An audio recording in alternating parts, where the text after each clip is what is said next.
Hello, hello. How's it going, everybody? We'll just chill out here for a bit while we wait for people to join the stream, but I am super excited to talk to everyone about versioning today. We're going to be focusing on what's going to happen in October, mostly on the breaking side, and so that means we're going to take a look at what was released last January. And before that, of course, we'll do a quick review on versioning and how it all fits together. So we'll wait another 2-3 minutes, and we'll get started. I will restart the 6 tunes. I have one track, so enjoy.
Alright, cut the song. Fade it out very gracefully. Perfect. All right, let's get started. About 5 minutes over, so let's get this show on the road. So, hi, my name's Alex, and I work on the developer advocacy team here at Shopify. And what I'm here to talk to you about today is versioning at Shopify. I thought it was important to talk about this because versioning is kind of one of those things that hits in a cadence or a cycle, and there's none more important, I think, than the one that's going to hit in October 2020, because that's so close to BFCM. So in terms of getting ready and making sure that we're all on the same page and we're all ready and raring to go for BFCM, I thought I'd take this opportunity to kind of walk through what's going to happen in terms of breaking API changes in October 2020. So let's start with a quick recap of versioning at Shopify. So I'm sure everyone's already seen here on my screen. Yeah, okay, you can see. Seen this beautiful, beautiful sheet, I guess, or like a graph that kind of explains how it works. And so let me try to summarize it for everyone. So when a version is released, it effectively lives for about a year. And so sometimes you'll hear a year, sometimes you'll hear 9 months. And what the 9 months people refer to is really that if ever there's a breaking change that is released into the API, we can, like, sometimes that'll get released or announced like just as the new version is coming out, which means we've already got like 3 months behind us of the lifetime of one version. So effectively, if we take a look at the versions that are here, if 2019-07 were to introduce a breaking change and it would to come into effect July 2019, apps that are on 2019-04 have already been on there for 3 months. And so you only have really 3 cycles or 3 sets of 3 months, 9 months to make those changes. Okay, so that's what people refer to when they say 9 months, 1 year. And so for today, I'm actually going to go back 9 months from today and look at the changes that were put into place in January of 2020, because those changes will basically be forced into effect. The oldest version of Shopify you'll be able to get to will be that version, which means we all have to deal with it before October 2020. Okay, so there's different ways to call the API version. Um, so I talked about cycles, and kind of like the reason that I bring that up is because being able to plan out the work you're going to do, or like the support contracts that you want to establish, it's really, that was kind of the goal of versioning, is to give a more predictable cadence to app developers, to Shopify internally, to everyone about when changes were going to happen. And so it's 4 times a year, and I realized like that's a lot. That's a lot of like information to take in and process all the time. So let's very quickly now move on to taking a look at how you can stay on top of these changes so that no one is ever caught off guard. We all migrate efficiently, effectively, and there's no need for panic at the end of this month. All right, so the first thing I want to talk about is the changelog. So I should be able to go to here, the changelog. So the changelog is available at shopify.dev/changelog, and this is like the one of the sources of truth, if not the source of truth, for what's coming down the pipe. And especially this little checkbox here, the one that says only show posts that require action. So those will be the ones that are effectively breaking. So that means like all of the changes here will be the ones that, okay, if your app is consuming this endpoint, then you need to do something about it. Because like there'll be some enhancement or tweak or change that's really changing the fundamental way that it's working. And so it's coming down the pipeline. So that's changelog. The other second really good source of truth is actually the release notes. So this is available in our documentation. And so you'll see it here under versioning, API release notes. And so I've already got the 2020-01 release notes selected, because that's what we're going to be talking about today. And there's a section on breaking changes, so we'll be focusing on that.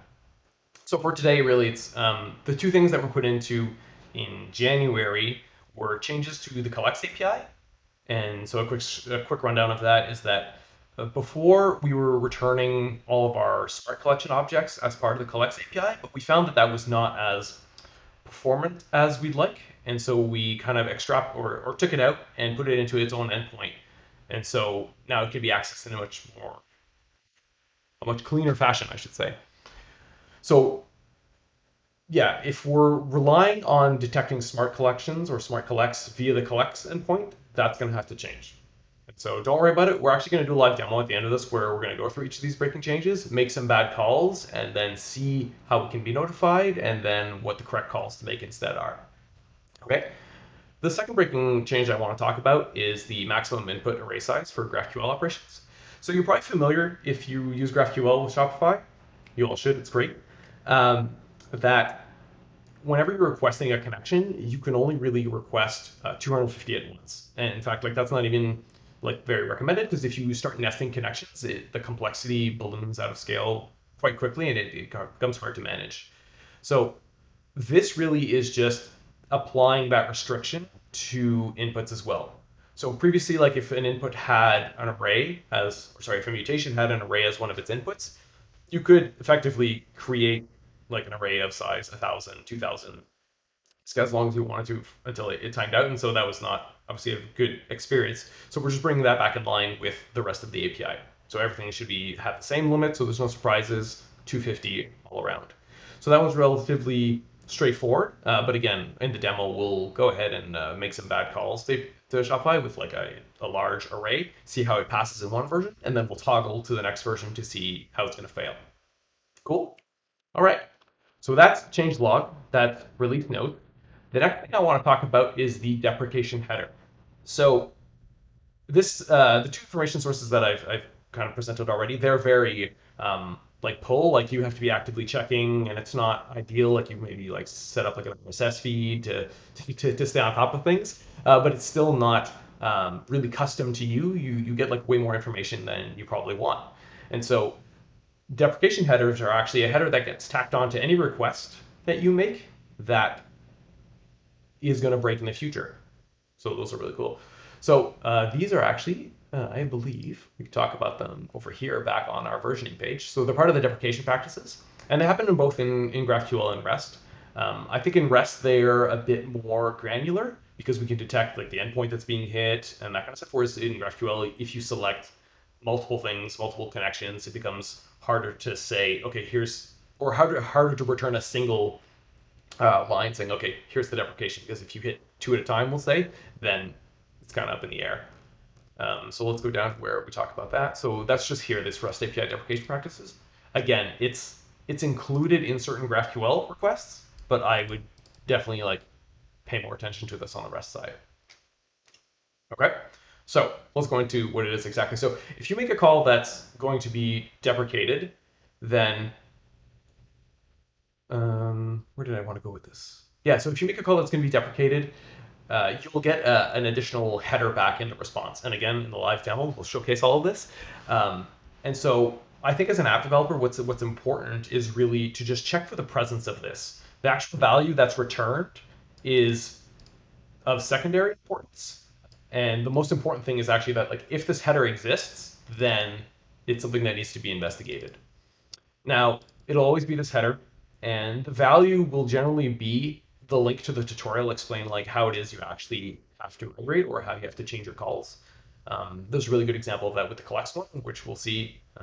We'll kind of point you directly to the migration guide for the collects change, the collections change. Okay, so we have changelog, we have release notes, we have deprecation header, which is more of like a push request that we send to uh, deprecated calls. The last one I want to talk about is the API health report. Now we've already done, I think, like a bit of a Q&A on this, but I'll still go into it because I think it's one of the coolest ones. So the API health report is something that's available in your partner stash. And here it goes. We'll just go over to mine here. And so it's always like your partner account slash apps. You go to your app. Hopefully this loads. Yeah. And then it'll tell you right here, okay, API health, you need to fix something by October. And when you click in, it'll tell you the specific deprecations that your app is hitting and the timeline until like how much time remains before it becomes before the change itself comes fully into effect. So as you can see here, I was playing around with this last night. The times are at UTC. And so I have both changes. My app has actually been detected as making both these calls, which makes sense because I was using my app's credentials to call against my test store and kind of set off the behavior and see stuff like the deprecation header, and I want to see it show up here. This is a good moment actually to pause and to talk about um, the phrase I just used, like using your app's credentials. So one thing that I think is really important is that if you're developing a Shopify app and it's in production and it's installed on merchant stores and it's generally like it's working, it's really important that you don't use that specific app's credentials to make like calls like in a third-party API client like Insomnia, for example, which is what we'll use today. Because to us at Shopify, it looks like it's coming from the same API client. So we just see like this API client with this permission is making this deprecated call. And so we've actually gotten a couple of a bit of feedback saying that like, oh, okay, I was testing out the call with my production credentials, and so now it's showing up on the board, and I'm being flagged in the admin. So can you please like help me out with this? And the best solution really is just to separate your production and testing environments. Like create two separate apps, different credentials. You can even create like credentials per developer, that kind of stuff. Because yeah, it's really important that if you make any call, it's going to show up here, and this is really like the source of truth that's going to power everything else. Whether that's notifications to the merchant in like their app index, or emails to your emergency developer contact, which is the last way that we notify you in a push map. So really, I guess it's a bit of a tangent and a bit of a side note, but yeah, it's important to me personally that you don't use your production credentials when doing tests because you might set off some tripwires and nobody enjoys having to sort through those after. Okay, so quick recap. We had the changelog. Where's my changelog? This one. Okay, so we had changelog, pulled. We have release notes, pulled. We have the deprecation header, this one, push. We have the API health report, push. So these are all ways, and email, of course, but I don't like to rely on that because I like to see dashboards. So those are all ways that you can be notified about what's going to change and how to stay on top of it. Okay, so I talked about it a bit, but let's just quickly review the changes that are happening in 2020-01. So my favorite spot to look at this is, of course, the release notes because it's all broken out for you very nicely in a breaking change section. So quick review. Collects API, we've removed smart collects from the collects API essentially, and then create a new collections API where you can get that kind of information. So really that one's a pretty major change because you got to change which endpoint you're using or change to GraphQL. And then finally, maximum input array size for GraphQL. It's really just bringing mutations in line with queries in terms of limiting the amount of nodes you're going to request back down to 250 or 250 per connection, I should say. Okay, good. Any questions in chat? I think this is a good spot to take a very quick break, wait for some questions, and because then we'll go straight into the live demo. Yes, yes, you can ask questions. Go ahead.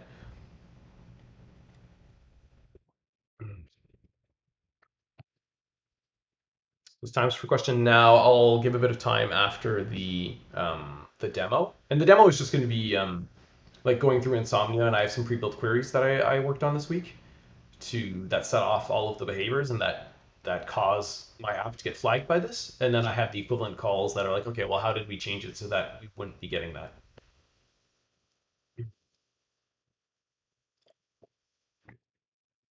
So we'll wait another minute just for questions. And if not, we'll go straight into the live demo at 1:20.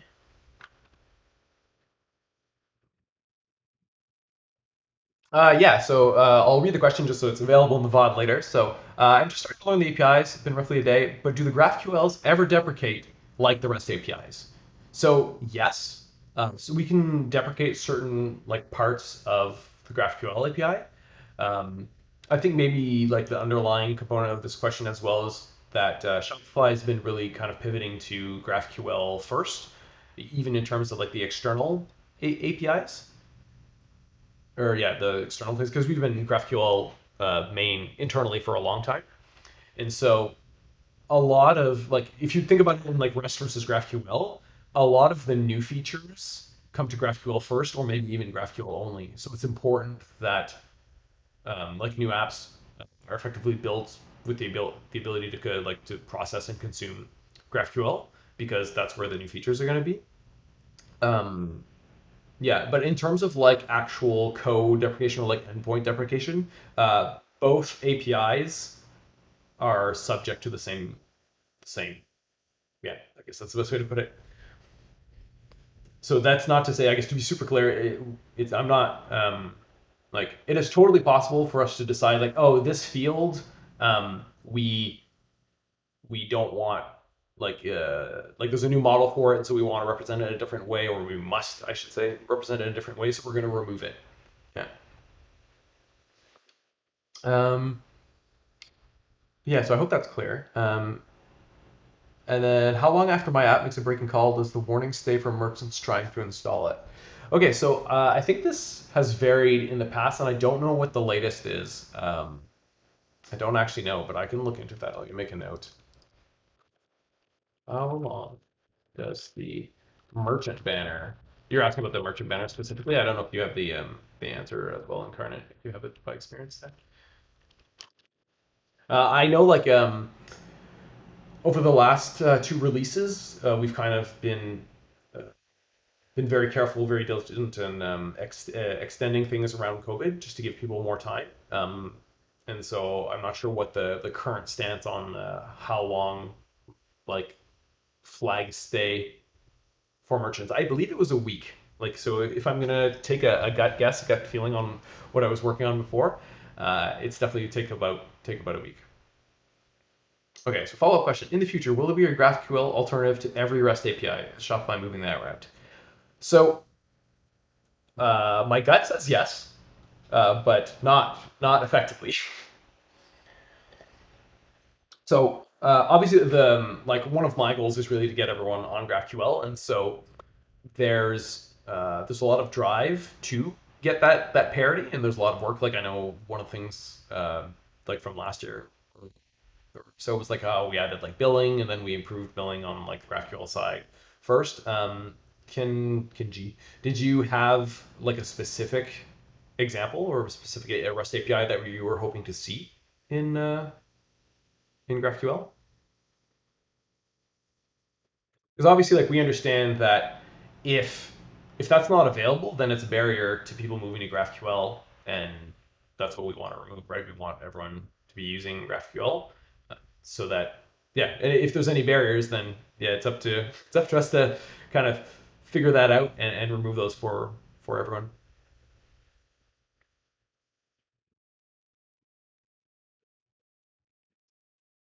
So yeah, I'm just waiting to see if you have a specific example, but like to kind of broadly answer, yes, ideally there'd be a GraphQL um, equivalent for every REST endpoint, but it comes down to like the individual team's priorities. Oh, I see, I see. So because you're learning the APIs, it's confusing to have a mix of REST and GraphQL, and so building with just one of the two kind of cleans it up. Yeah, that's totally understandable. Yeah. I one of my favorite takes, I guess, is I like the idea of building on both. I'm totally uh, like a GraphQL first kind of guy, but I do believe like you can make the just like the argument that there are better use cases like one for the other, and so you like if you build an app that leverages both in the better scenarios for both, then like your app will be way more performant. And on top of that, you get both like the throttling mechanisms are separate. So I enjoy saying like, oh, you get double the speed because effectively you do. Um, all right. Joel reads. Hey, Joel, how you doing? Long time no see. Are there plans to introduce API endpoints for store pickup and delivery? I believe so. I believe I may have seen something recently about that, but I'll make a note of that and follow up for you. So you mean like you want to be able to like set that like via mutation or just read the information? Because I think there might have been something recently about reading the information. Are there plans to introduce yeah both? Introduce API endpoints for store pickup. I'll be sure to tell the team, Joel, because I know we're all big fans.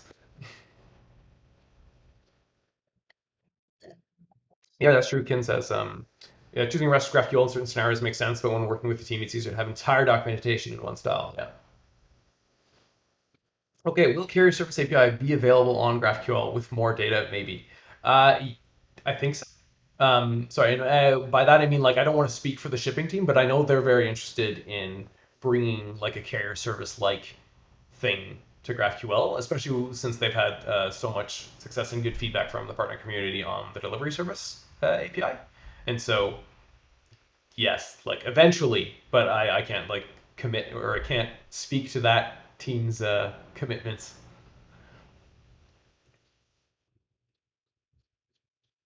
I will say that I did participate in some reviews of some ideas, and they're all very exciting. So how about that? That's my non-answer for you. I'm sorry.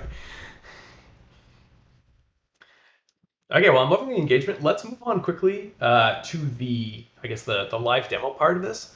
So again, I'm just going to be making requests in Insomnia, and I'll be, I guess, pretending that this is my app making requests. And I already have, like, I worked on having the equivalent calls ready to go, or like the fixed calls.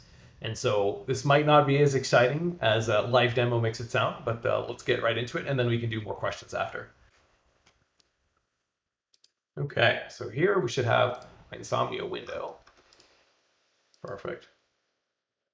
And So let's do one of the changes, and I'll just see there's more questions, so I'll go back. So let's start with the GraphQL one, which is GraphQL input limitation. And so the way you can test that in Insomnia, of course, is sorry. Let's start with the base case. So this has always been possible where, or sorry, it has always not been possible. So if you try to make this request here, so right now I have a post because it's GraphQL to my shop. I'm going to 2020.01, which is the version that's about to come into effect. So this is all very important for my testing, and I'm hitting the GraphQL endpoint, and I'm asking for the first 251 products in a connection. Right. So if I submit this, obviously we have the GraphQL thing where we get 200 OK, but of course we get an error back here. So this is standard. This has always existed. And yeah, I know there's not really anything special here. And this is like, if I switch it to 250, then I should actually get my product list. Okay. And I don't even have 250 products. So you can see how even like just the input parameter is validated and it doesn't go through. Side note, little Insomnia tip since we're here. I find I guess a bit difficult to copy paste from Insomnia because a lot of the IDs you'll get are returned and they have this kind of like they're escaping the slashes, which is a bit difficult. But if you go down, dollar that's this one. Oh, it's not visible. Okay, I'm gonna bring up my Insomnia window here, hopefully. Yeah, I still don't know if it's visible. Okay, wait, we have other ways of doing this. Okay, yeah, so this part here is what I'm talking about. This highlight here. So at the bottom of Insomnia here, you have like a kind of filtering window or a filtering mechanism. And the important part is that if you want to avoid these for easy copy pasting, you can just kind of put a wildcard in where you go like $.star and it filters out. Basically, you're applying a filter, but then it also like removes the escaping, which makes it way easier to copy paste things. So that's my Insomnia pro tip for now. All right, let me try to fix my stream overlay here. Let me know if it's not lined up. Okay, so this was just showing that GraphQL, you can call connections with 250. If you try to go to 251, that doesn't work. Okay, so now if we go to the actual change, which is you can submit a query or a mutation that has like an array as an input, and that effectively lets you bypass this limit, which is not good. So here I have a bunch of like dummy objects. You can see I go from 1 to 251 here. So I'm passing in 251 objects. And so this is like the from query root, it's just nodes, and I'm passing in a bunch of like dummy nodes. Like these IDs don't actually exist, so they'll all result in null, as you can see on the side. But if I submit it, you'll see it goes through. And then what's important is that here, if we check the headers that we receive, there's that deprecated reason header. So the fact that this exists means that we need to watch out. This is kind of like a dangerous call. It could break in the future. Okay, and as I mentioned before, like the GraphQL one generally are harder to package up and say like, okay, this is the specific deprecation that you're running into. So the link might be a little bit generic. Okay, and so once we get this, one of the things I always like to do is then target the next version and figure out like if it's going to break there. So I have that exact same call over here as my third request, and I'll show it again here. At the top, like my version is admin API 2019-10, which is the last version where this was allowed. And if I go back to when I was talking about versioning, so when we hit 2020-10, like 2019-10 will have lived for a year, and so therefore it will no longer be accessible. So the most accessible version or the oldest accessible version will become 2020.01. And if we do this exact same call in 2020.01 and we run it, we'll see that we're instead getting errors now. Okay, cool beans. So that's this one. I'll take another quick pause for just to answer the chat that I see.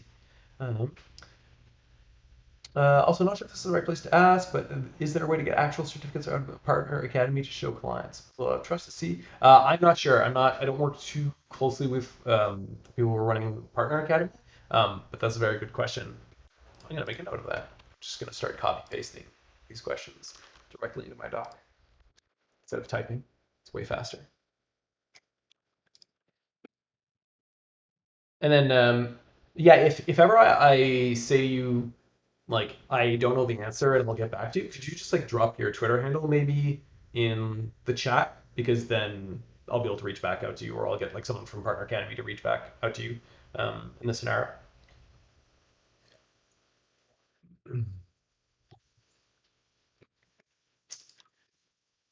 Okay, perfect. Thanks. Okay, so next question is, are there plans to introduce API endpoints for the file folder uploads? Now we can upload in theme asset folder, but not in the store file folder. Okay, so this is uh, like the file API. Interesting. Okay, I'm not super familiar with this endpoint in specific, so I'll just make a note of that as well. Could you, sorry, I'm gonna butcher your name here, Mircea Pitturka. Could you drop your Twitter handle and I'll get back to you as well. Um, and then finally, Kinji says, as an app developer, would you recommend creating a middleware for interacting with Shopify apps? What I mean is Shopify middleware actual backend in the sense that the middleware makes all the calls and forwards calls to the actual app to safeguard from any possible breaking changes. Um, I maybe I'm misunderstanding, but I don't really get how that would safeguard you against breaking. Uh, I don't understand how that would safeguard you against breaking changes because your middleware would still be making the requests, and if it's not updated, like if it hasn't made, if it's still making deprecated calls, like it'll still break. Okay, yeah, thanks for your Twitter handle.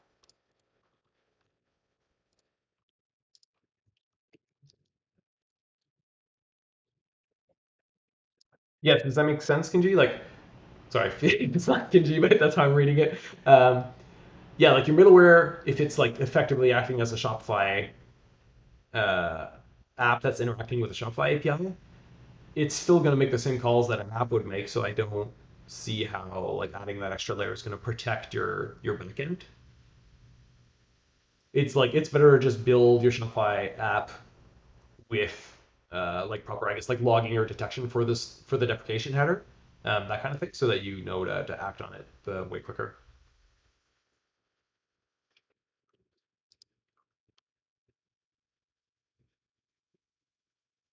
Okay, so while we have a brief lull in the questions, we'll go ahead and do the last change that is breaking in 2010.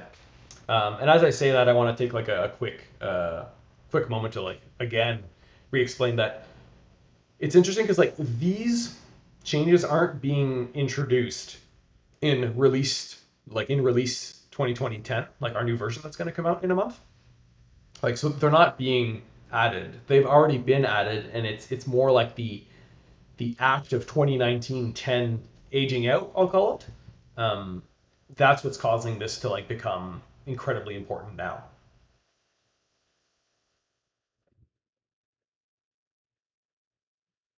Yeah, can you and Shazot, you guys are on the same page? Yeah, it totally. Yeah, like I guess like for me the takeaways like and also I will preface this with to say that like I like to just pretend or not pretend but like treat every app as a black box. And so I have no idea like what your implementation is. I only really drill down at like I like to drill down at the API call level because that's the only thing that I can actually see. Right? Once your app or your middleware or anything like absorbs the response, I don't know what's going on. But yeah, you're totally right that yeah, you could put something in between that logs the uh, the deprecation header, um, and it all comes back down to just saying that logging the deprecation header is important, or like having being notified that there's a deprecation header that exists. That'll put you that's really like that's a good implementation because then you're really using the advantage of like that push notification we're giving you, I guess. Okay, so we're on to collects. Okay, so I'll review it once again. So collects are kind of like this representation of a like relationship between a product and a collection. And okay, everyone's got me so far. And smart collects are that same thing, but for products and smart collections. And for just a bit of context, like if anyone doesn't know, a smart collection is kind of like it's a dynamically generated condition-based collection. So you might say that like, okay, show me like in this collection, I want all my products that are under $100 or that have free shipping or that have this SKU or not 100% familiar on all the filtering capabilities we have, but it's like dynamic in that sense. So then merchants will add a new product and then it'll just end up in there um, automatically.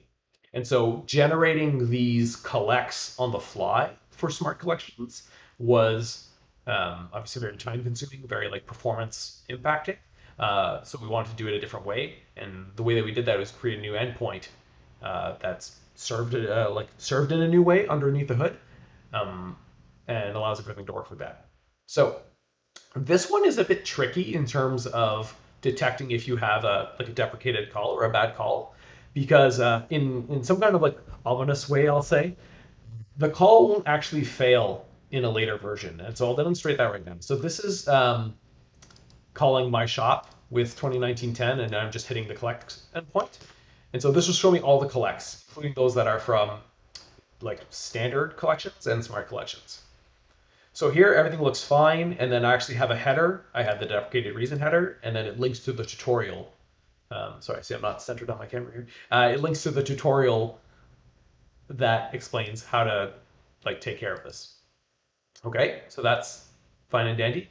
Now, the part that's a bit spooky is if I go and make the same call in 2020-01, as we can see, like the response on the right here is much smaller because what's happening is we're not getting any of the smart collects anymore, like they've been removed. But your rest call is still 200 okay.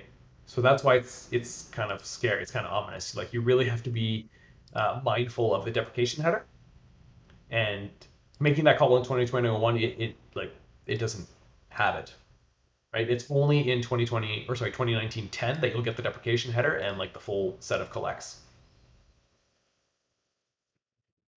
Okay, feel like we should be good. Everyone, let me know if we're still here. So the same thing happens with an individual collect. So this is a call to like an individual collect. I just grabbed one of the random IDs that I know is a smart collection. So via the collects endpoint, or collects API, however you want to call it, I can make this request, and it will return to me the correct information in the old version, but it will return to me the header because on our end, like we're detecting that we're sending you back a smart collect, and we know that smart collects are going to be part of this endpoint in the near future. Okay, so that's why the deprecated reason header is hitting. Now, similarly, if I try to query this specific smart collect, that's a mouthful, in the 2020-01 version, then we'll get a 404 because it effectively doesn't exist anymore. Okay, so of course, then the next question would be, okay, so we're taking away collects from, or smart collects from the collects endpoints. How do we find them in the future? And so that, of course, is if we open up the guide, I don't know if I can tab back over here to my browser. And so if I click the link to in the deprecation header, it'll actually bring me to this page, which is migrating to the collects endpoint. It's basically the guide that we've written on how to change these calls into these calls. So yeah, so basically the TLDR is that there's a new endpoint that's collections, and that will allow you to target smart collections, normal collections, and it just allows us to serve it in a more efficient way underneath the hood. Okay, so let's go back to Insomnia, and from there, get to the next one. So here we'll kind of, and hopefully I don't confuse anyone with this, but so now we're taking like the other approach to it. So now we're going to try to query the new endpoint, but in the old version, which of course does not exist yet because it wasn't out in 2019-10. So my call here is 2019-10 collections, and I'm trying to target a specific collection. the one that is a smart collection. So when I run this, it's 404 not found. It's normal. Now if I do the same thing in 2020-01, I get the actual collection. So now, and we can see that, oh, collection type is smart here. I don't know if is this big enough on stream, or should I like bump it up here? Let's see if this works. Probably should have done this at the start. I'm so sorry. Okay, so yeah, what's important here is that we see that it's a smart collection. And if we follow the guide, it'll tell us like, okay, well, before you were accessing collects, and then you could map from collects like, okay, these are all the collects that have this collection ID, and then I could find all the products, and you could kind of like do that mapping yourself, which arguably like people did, but it was a bit painful. And so with this new API, what we've done is actually given an easy request to do that. So if you go to collects, to collections, sorry, the ID of the collection, and you do /products, you'll actually get all of your products here. So here, I'll reduce my size here again, just real quick so I can show the URL. So here we're going collections, we're going the collection ID, and oops, and we're doing products.json. So I'll bump it back up here, and then that'll return. So instead of having to query the collects and do all the filtering yourself, it's just like available as a route basically on the old or on the new collections endpoint. So I think that's way better. But obviously it's tough because it still involves some work in migrating your apps. But hopefully, when we're thinking about this change, it was really about like, okay, well, let's provide something that's even better so that it's not as painful to have to do work. Because we don't take breaking the API lightly, and we know that it's a lot of work for apps that have been running for a long time. And so we're mindful of that, but hopefully this is more enjoyable than having to filter out and do all this kind of matching manually.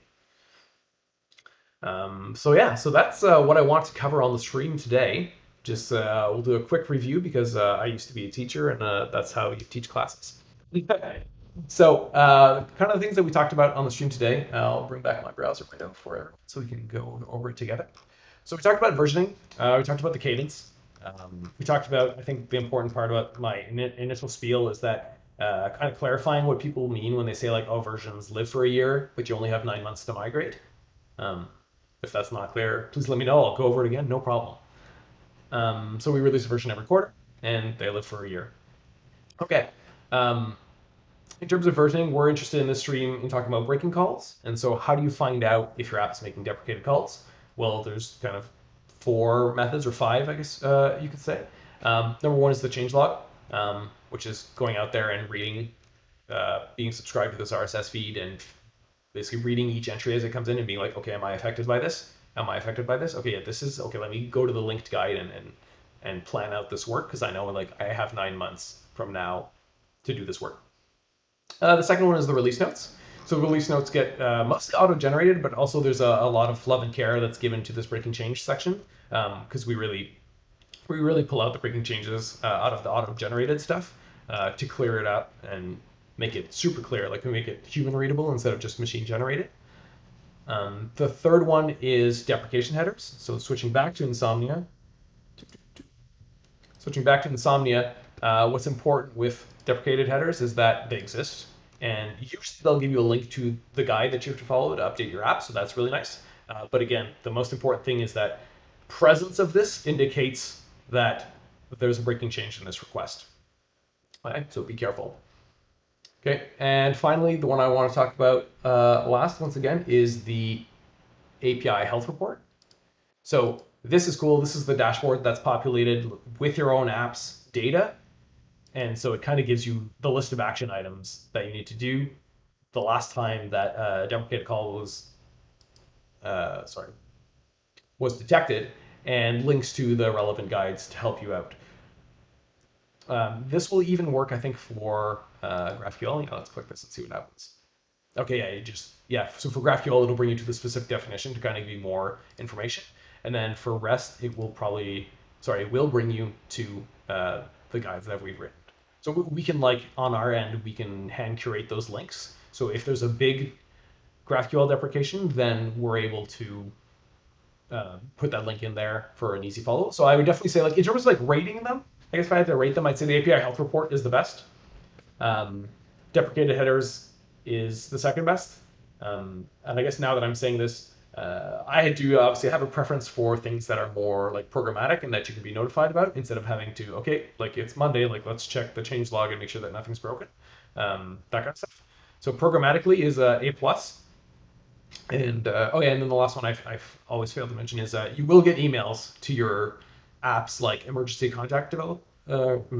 developer contact if it's getting close to the date. Like, so we'll start sending automated emails, and so please open those.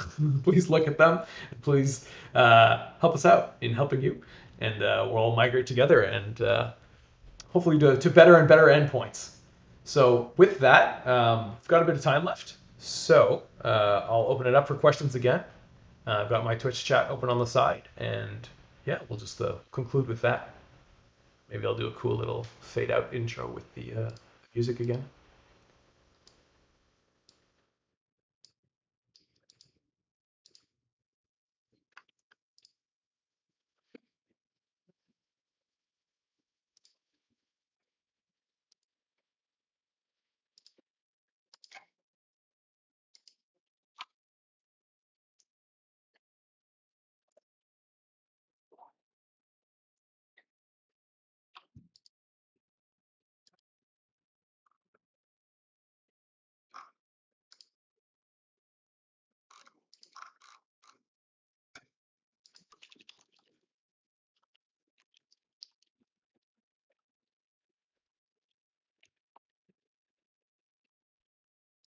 Awesome. I'm glad you enjoyed it, Kinji. Sorry. How do you pronounce your username? Let's start with that since we're waiting on questions.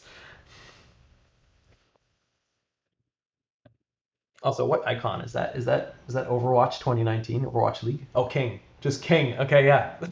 The double N threw me off.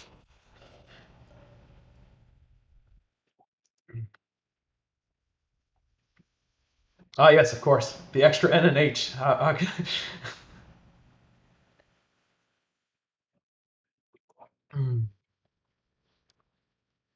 What team? I guess like if you have the icon, does that mean you or the badge? Like, did you guys grab something from like the Overwatch League on Twitch? Like, there's some kind of pack you can buy? And if so, what team did you hope would win? I actually don't remember who won 2019. I can't remember if I was still playing in 2019. I think so. I think I was. I think I may have been running like the internal Shopify team of Overwatch. Oh, Bang has the pink skins, right? They're really nice, actually.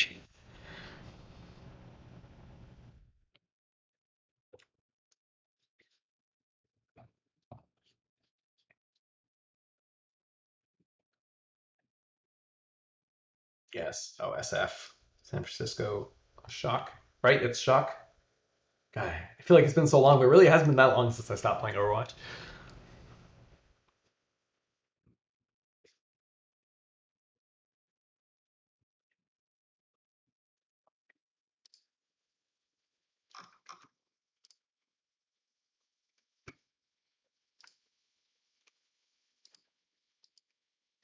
All right. Well, I think that's good for the stream. It doesn't look like we've got any more questions. I've got a couple of ones to follow up on, and I think I've got all your Twitter handles, so um, that'll be easy for me to reach out to.